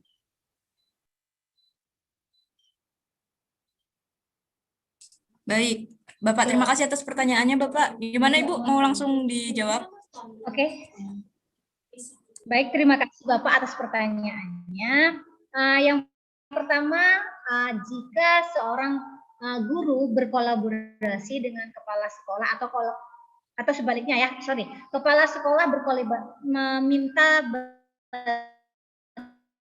bantuan atau berkolaborasi dengan guru, kita PTS, mau kita membuat PTK, seyogianya kita punya kolaborator atau punya tim. Jadi kalau saya sih biasanya membuat PTK, kolaborator saya waktu saya jadi guru kemarin sesama guru matematika saya ambil. Jadi kalau misalnya kita membuat PTS, saya memang minta bantuan untuk kolaborasinya itu dengan wakil kepala sekolah saya. Jadi kalau di penilaian untuk PTK sendiri, untuk PTS sendiri itu di setahu saya sih tidak ada angka kreditnya untuk tim kolaboratornya. Cuman biasanya kalau kami timbal balik, artinya gini, saat saya membuat PTK, saya berkolaborasi dengan Ibu Sri. Kemudian nanti saat Ibu Sri-nya membuat PTK, saya jadi kolaboratornya. Nah, seperti itu, Pak. Jadi itu tadi. Kemudian kalau untuk penilaian, tapi kalau kita mau buat buku, Bapak kan rajin buat buku nih, itu kalau kita menulis buku itu ada angka kreditnya, Pak. Kalau kita penulis pertama 60%, angkanya kreditnya, penulis kedua ada 40%. Jadi kita berkolaborasi itu bisa. Kemudian nanti yang kedua tadi mengenai apa tadi ya Pak ya? Yang kedua. Untuk penilaian ya, untuk membantu supervisi atau ya, yang kedua tadi. Kalau misalnya gini lah, Maksud saya gini Bu, yang kedua kan selama ini aturan itu kan sudah baku. Nah, seharusnya ada inisiatif dari orang-orang berkompeten. Apakah ini kan lembaga ini juga sebuah lembaga ini. Dari sini kan kita ngumpulkan masukan-masukan yang mungkin bisa kita ajukan untuk dapat satu perubahan peraturan sehingga tidak merugikan guru ketika kalau dari finansial itu tidak seberapa. Sekarang diterima ntar 2 jam habis atau 1 jam habis. Tapi ini sebuah nilai yang melekat di atas kertas dengan pena itu yang sangat berharga sebenarnya gitu. Tapi kalau penyusunan buku, ya saya paham itu Bu. Kalau penyusunan buku, kalau itu sudah saya paham karena saya juga menulis. Bahkan saya kebetulan kita sama guru matematika dan saya hobi di Excel Bu. Iya. Kemarin saya membuat juga program pengkajian waktu belajar sampai ke jam tatap muka kalau saya. Bukan pekan efektif, tapi tatap muka efektif. Dan saya sudah rumuskan di Excel itu Bu. Dan itu saya sendiri yang membuatnya, merumusnya. Nah itu juga saya lakukan, tapi belum saya tulis. Saya rencananya mau tulis itu nanti. Gitu. Tapi sudah saya lakukan. Dan format itu yang digunakan di Kabupaten Lombok Timur oleh seluruh guru matematika dan kebetulan saya ketua MGMP-nya, Bu. Terima kasih. Ya, mantap. Itu bisa karya inovasi. Itu kan suatu karya Bapak itu untuk mendapat penghargaan. Itu namanya karya inovatif yang sudah Bapak lakukan. Apalagi ini cakupannya ini udah 1 kabupaten tadi ya Pak ya? Iya Pak. Itu nilainya tinggi Bapak. Jadi ya baru saya ingat tadi yang Bapak katakan. Tadi misalnya Bapak ini pelatih apa, itu kan nanti ada di SK kan. Tugas tambahan kita kan akan ada di angka kreditnya. Istilahnya kalau SK-nya lengkap, kita jadikan sebagai, kita ajukan di Dupak, itu kan ada juga angka kreditnya. Nah, kalau saya sih seperti itu. Terus, ini menilai, kita kan di sekolah itu kan ada tim penilai kan, penilaian kalau apa kan kinerja guru untuk supervisi kan kepala sekolah dengan guru yang banyak kan tidak sanggup sendiri, pasti dia meminta bantuan guru senior untuk penilainya. Itu kan akan di SK-kan juga oleh sekolah. Jadi di SK-kan oleh kepala sekolah, dia tim penilai sekolah. Jadi itu ada nilainya Bu ya? Ada Bapak, silahkan Bapak buka lagi di permen nomor berapa itu saya pokoknya untuk kenaikan pangkat itu ada formatnya. Buku 4 apa buku 5 Bu tempatnya?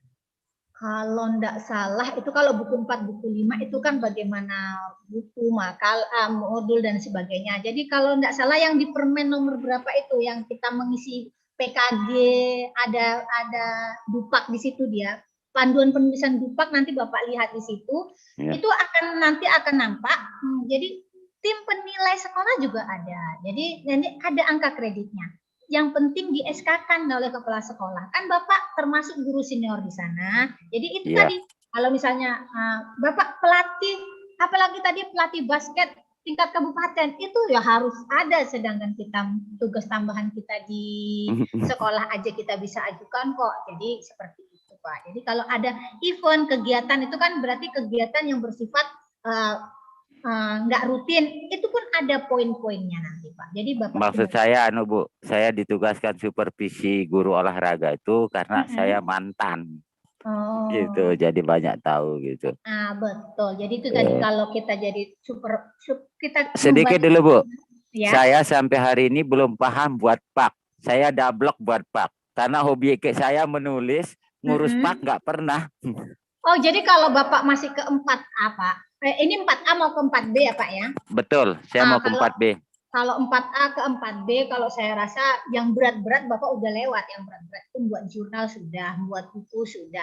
Jadi Bapak tinggal ajukan aja Dupak Bapak, Dupak daftar usulan angka kredit dari sekolah. Kepala sekolah nanti menerbitkan Dupak Bapak, dinilaikan nanti ke tapi kan yang menilai kalau untuk 4A ke atas itu biasanya sudah yang di provinsinya.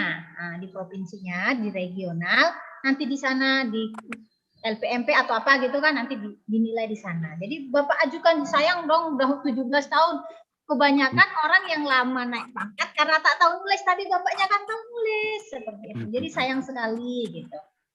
Oh, baik dah Bu. Makasih sarannya Bu. Saya akan coba buat pak sekarang. Oke, siap Bapak.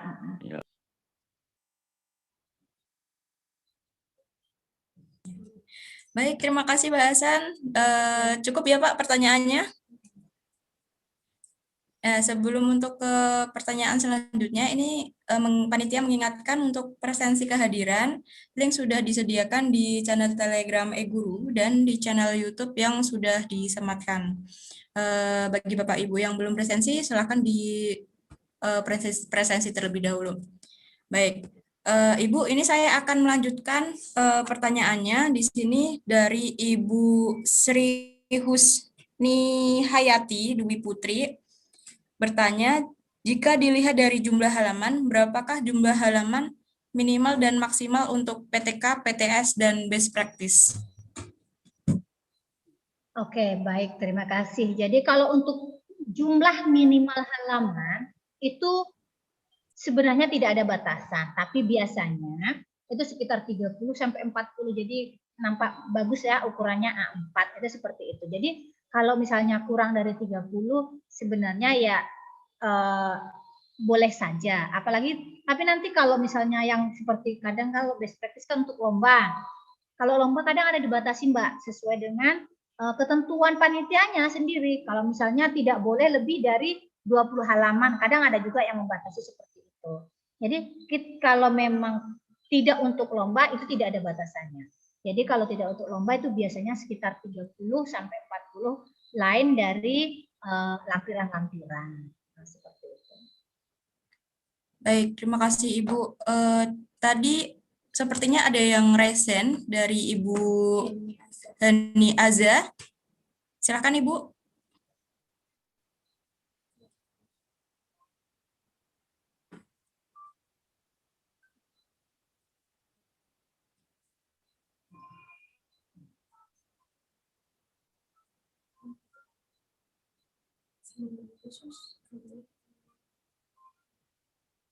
Baik, silakan Ibu Hani untuk pertanyaannya. Langsung saja.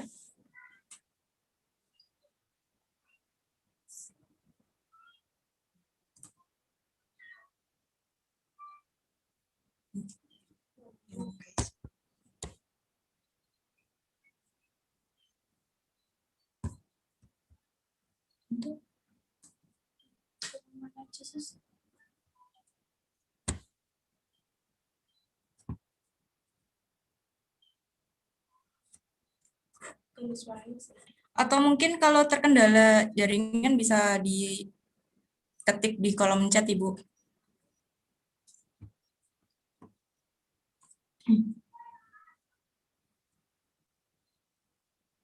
Baik, sambil menunggu Ibu Supiani, ini ada beberapa pertanyaan lagi. Yang pertama, apakah bisa siklus terakhir PTS yang dilakukan dijadikan best practice? Mohon penjelasannya. Oke, terima kasih. Jadi kalau misalnya ini kadang ada juga di kelas kami membuat best practice ini, ada pertanyaan dari peserta, nah itu tadi, apa bisa Bu PTK atau apa PTS dijadikan best practice? Jadi ini, jadi kalau misalnya nih, kalau PTK kita sudah pernah buat PTK, sudah pernah buat PTK, namun hasilnya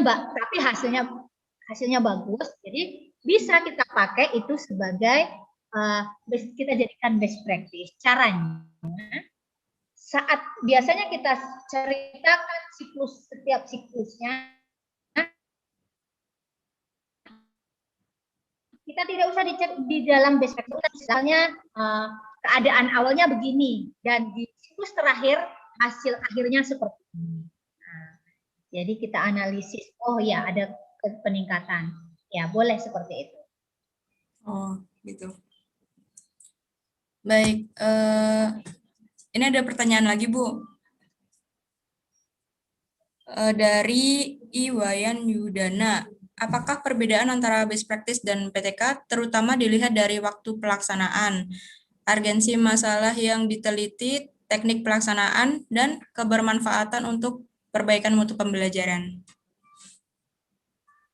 Bentar, tadi ulangi dari segi waktu, terus Dari segi waktu pelaksanaan, urgensi masalah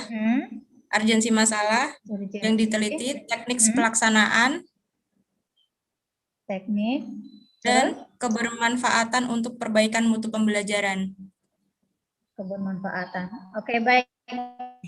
Jadi perbedaan best practice dengan PTS kalau dilihat dari segi waktunya tidak ada perbedaannya.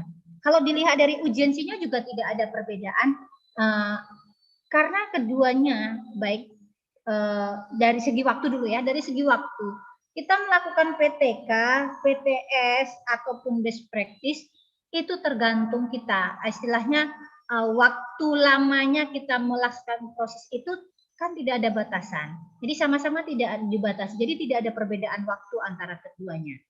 Jadi kalau misalnya PTK mau dibuat 2 bulan boleh, 1 bulan juga boleh. Nah, seperti itu. Best practice boleh juga seperti itu, gitu. Kemudian urgensinya masing-masing. Kita melakukan best practice, kita melakukan PTS itu sama-sama kita lakukan karena kita merasa perlu memperbaiki proses pembelajaran. Jadi tidak ada bedanya. Kemudian tekniknya sama. Kalau untuk memperbaiki proses pembelajaran di kelas, ya kita pakai metode pembelajaran apa, pakai media apa, itu sama. Dan kebermanfaatan juga sama-sama manfaatnya untuk memperbaiki proses dan hasil pembelajaran. Jadi kalau yang dari segi itu yang ditanyakannya tidak ada perbedaan. Jadi yang ada perbedaan antara best practice PTK atau PTS itu hanya satu, yaitu bahwa PTK atau PTS boleh hasilnya nggak signifikan. Tapi kalau best practice hasilnya harus signifikan. Artinya apa? Kalau kita melakukan best practice, awalnya siswa tidak yang motivasinya rendah, setelah kita lakukan best practice hasilnya motivasi. Kita lakukan tindakan, kalau di best practice kita lakukan tindakan, setelah kita lakukan tindakan motivasinya harus bagus. Nah, jadi seperti itu. Tapi kalau misalnya PTK atau PTS tadi, misalnya kita cerita motivasinya rendah, kita lakukan PTS 1 siklus, belum baik. Kita lakukan siklus kedua, kita perbaiki lagi tindakan yang kita lakukan, belum juga ada perubahan. Kita lakukan siklus 3, belum juga ada perubahan. Kita lakukan siklus 4, enggak juga ada perubahan. Kita udah capek, ya sudah, enggak apa-apa. PTK kita benar, bukan salah. Tapi kalau PTS nggak boleh. Kalau nggak ada peningkatan, ya udah, itu hanya makalah biasa, bukan best practice. Nah, seperti itu. Jadi kalau PTK sudah kita lakukan sampai 3 siklus, sudah sampai capek, udah bingung kita cari apa sih, kok nggak bisa juga meningkatkannya. Nggak apa-apa, betul itu PTK, betul. Nah, jadi itu betul itu PTK. Jadi yang membedakan hanya itu. Jadi kalau best practice memang harus ada hasil yang signifikan, ada perubahan yang nyata. Kemudian bedanya satu lagi, hanya kalau best practice tidak ada siklus, kalau PTK, PTS itu pakai siklusnya, itu harus kita jelaskan siklus demi siklus, tahapan demi tahapannya. Itu saja, Mbak. Baik, terima kasih Ibu atas pertanyaannya dan atas jawabannya dan pemaparannya. Baik, ini apakah masih bisa dibuka pertanyaan lagi, Bu? Boleh, silakan. Oke, baik. Ini ada pertanyaan dari Bapak Wawaswasini, apakah penting atau diperlukan pada sebuah sekolah dilakukan PTK oleh tendik atau kepala sekolah? Apakah penting PTK dilakukan PTK? Jadi gini ya, diperlukan? Nah, penting tidak pentingnya kita melakukan PT, kalau kepala sekolah itu biasanya itu banyaknya PTS ya. Nah, jadi kalau kita merasa kita sebagai kepala sekolah, sekolah kita itu perlu ada kita perbaiki, kita memiliki permasalahan, ya perlu kita buat penelitian tindakan sekolah. Namun kalau kita merasa tidak ada masalah, kita sudah bagus, ya kita nggak perlu laksanakan. Nah, seperti itu. Jadi PTK, PTS itu tadi kita lakukan karena kita memang perlu, kita inginkan melakukannya. Nah, ada urgensinya, memang kita butuh kita lakukan. Jadi kalau misalnya kita merasa nggak ada permasalahan, ya nggak perlu kita lakukan. Nah, seperti itu.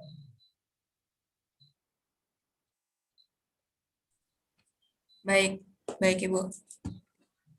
Ini ada lagi pertanyaan dari Ibu Sulistiani mengenai pedoman penyusunan PTS, Ibu.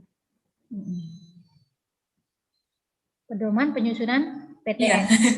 Iya. Oke, pedoman penyusunan PTS tadi sudah sekilas ya kita bahas. Tadi kita identifikasi dulu masalahnya apa, terus kita dari permasalahan yang kita lakukan, tindakan yang kita lakukan itu apa. Setelah itu kita tentukan judulnya. Judulnya itu harus mengandung minimal 2 variabel, ada permasalahan, ada tindakan apa yang kita lakukan. Jadi seperti itu. Kemudian kita lakukan buat perencanaan. Kita buat instrumennya apa aja yang kita butuhkan. Kita buat perencanaan, kemudian bagaimana program pelaksanaan kita gimana, baru nanti akan kita lakukan dan diapakan, baru kita buat menjadi laporan PTS lengkap. Nah, seperti itu. Ini nanti kalau misalnya masih kurang puas, bisa kita puaskan di April nanti. Ada pelatihan membuat PTS, nanti kita akan full diskusi, ada grup khususnya, kita diskusi, ada 5 pertemuan itu. Jadi nanti di April di EXPO ada pelatihan kita membuat PTS. Seperti itu, Mbak. Baik, Ibu. Masih menampung pertanyaan lagi, Bu? Oke, silakan. Baik, ini ada dari Ibu Dea. Kapan tepatnya sekolah melakukan best practice atau PTS dan apa pertimbangannya dalam memilih keduanya? Oke, jadi gini.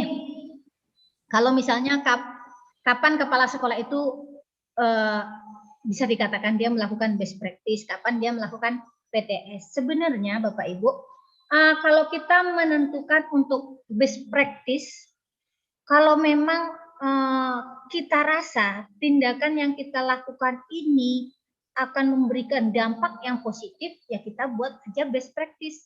Misalnya kita membuat penerapan sekolah ramah anak di SMP 1 Sinabu 1 Atap. Kalau itu saya akan yakin keberhasilannya. Karena apa? Itu program-programnya sebelumnya gimana dengan perubahan yang akan kita capai ke tingkat mau, maju, dan seterusnya, itu nanti kan akan nampak perubahannya, yaitu kita buat itu sebagai best practice. Tapi kalau misalnya gini, kita mau menerapkan disiplin yang perlu ada beberapa siklus yang akan kita lalui, karena itu misalnya tindakan-tindakan itu perlu pembiasaan dan lain sebagainya, itu kita buatkan PTS.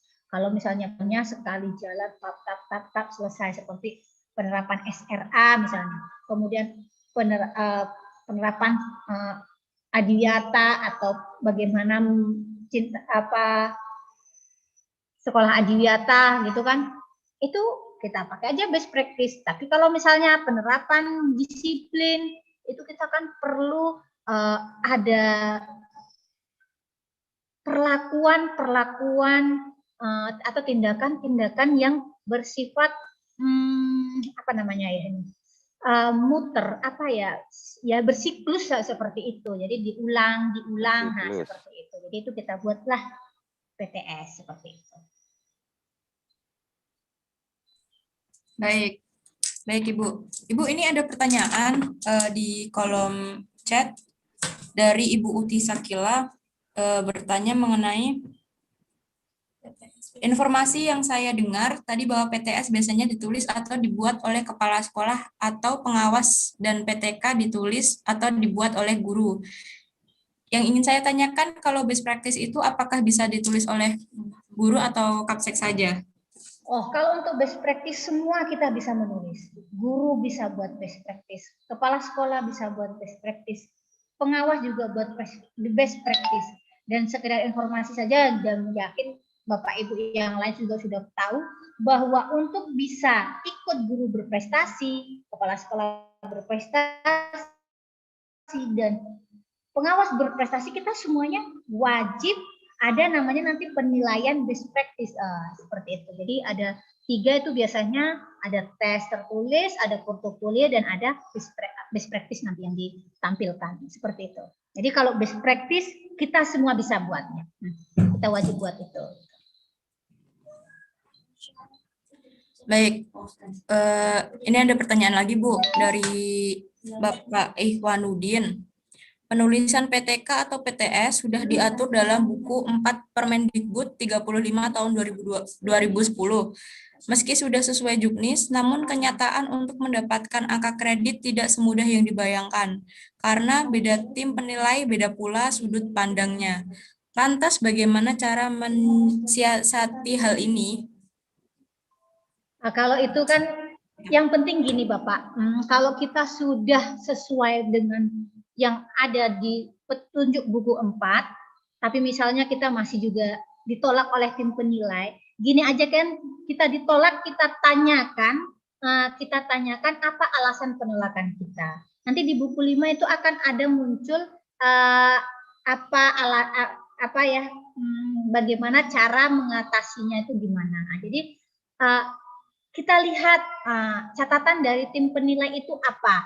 Kalau misalnya kita kurang di bagian mananya, ya kita perbaikin yang menjadi catatan itu. Gitu. Jadi intinya kita menulis sesuai aturan yang sudah ada. Kemudian kalau misalnya tim penilai kurang cocok dengan yang kita buat, ya kita dengan rendah hati, tidak apa-apa, kita perbaiki sesuai anjuran atau arahan dari tim penilai. Kan kita disalahkan pastinya ada catatannya apa.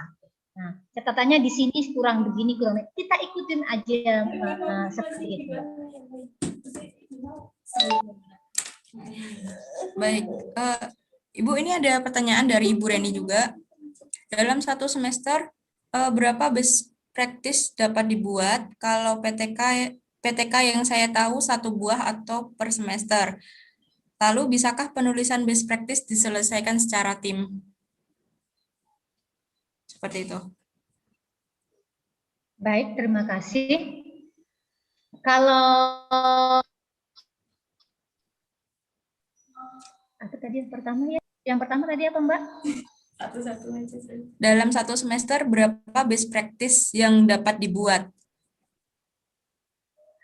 Oke.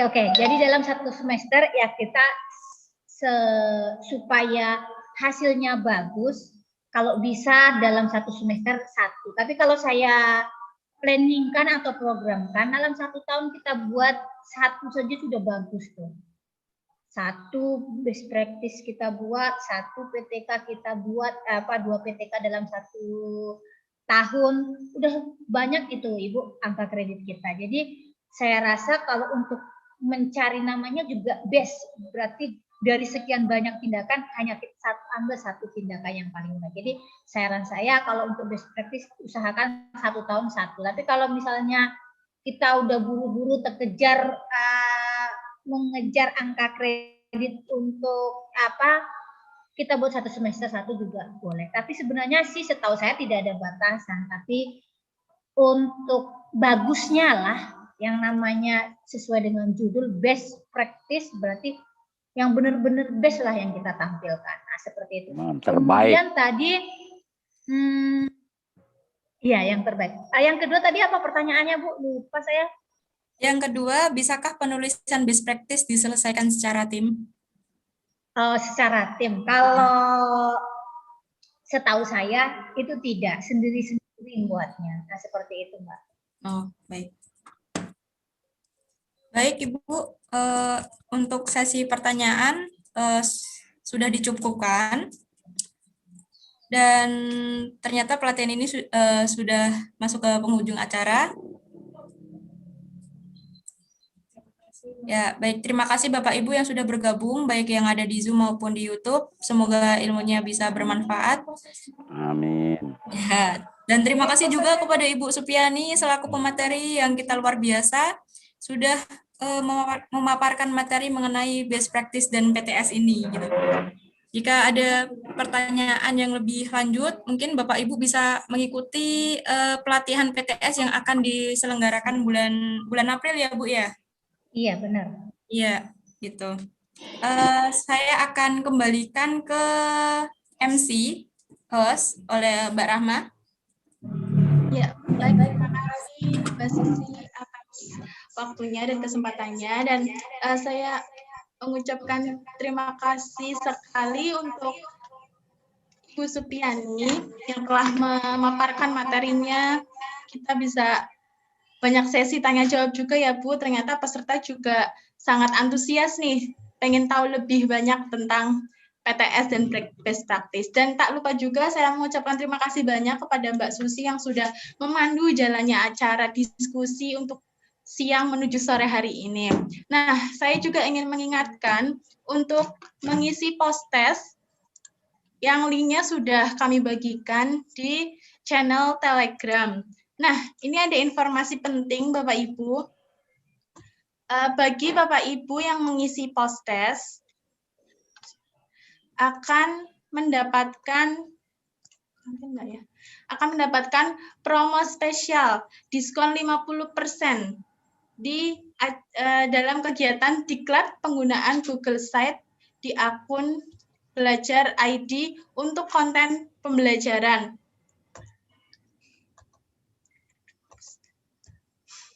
Nah, ini jadi eGuru menyelenggarakan diklat ini untuk memfasilitasi Bapak Ibu yang agar bisa membuat website pembelajaran sendiri. Inovasi membuat Google Site ini yang akan digunakan sebagai media pembelajaran dari Bapak Ibu agar pembelajaran daringnya tidak membosankan dan lebih banyak inovasi-inovasi yang lainnya. Bagi Bapak Ibu yang mengerjakan post-test akan mendapatkan promo spesial dari harga asli yaitu 99.000, Bapak Ibu akan mendapat harga 49.000. Dan dengan harga 59.000, Bapak Ibu bisa memperoleh fasilitas dan bonus yang luar biasa seperti yang tertera di pamflet. Ada fasilitas undangan, daftar hadir, sertifikat, serta materi-materi dan bonus-bonus yang lainnya seperti ada nanti video tutorial tentang Belajar ID, video tutorial tentang e-book, tentang panduan e-learning dengan menggunakan Google Site, dan e-book tentang tutorial membuat Google Site. Jadi dengan harga segitu Bapak Ibu bisa memperoleh banyak sekali manfaat, banyak sekali bonusnya, dan akan menjadikan pembelajaran daring Bapak Ibu bisa lebih menarik lagi. Jika Bapak Ibu berminat, Bapak Ibu bisa @Google Site_PT. Nah, untuk informasi lebih lanjutnya Bapak Ibu bisa menghubungi di 0877 1966 2338. Baik Bapak Ibu, terima kasih atas waktunya dan menginfokan juga Bapak Ibu untuk besok bagi Bapak Ibu yang merayakan Hari Raya Nyepi, kami memberikan dispensasi, bisa mengisi link presensi dan link post-test di tanggal 15. Seperti itu ya Bapak Ibu, dan untuk fasilitas akan kami bagikan nanti di tanggal 15 secara bertahap. Jadi dimohon ditunggu saja Bapak Ibu karena peserta pelatihan ini alhamdulillah banyak peminatnya. Jadi fasilitas akan dibagikan secara bertahap. Begitu ya Bapak Ibu. Dan terima kasih. Saya mohon maaf apabila ada kekurangan dan saya mewakili panitia, mohon maaf apabila Sebelum ditutup, boleh. kurang bisa melayani Bapak Ibu dengan baik. Terima kasih atas saran-saran dan masukannya. Saya akhiri, wassalamualaikum warahmatullahi wabarakatuh. Jangan lupa subscribe dan like.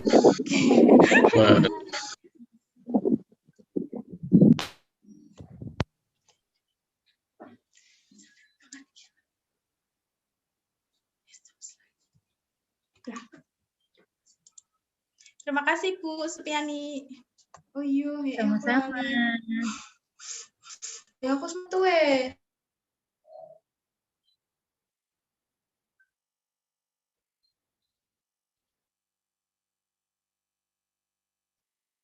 Terima kasih Bapak Ibu.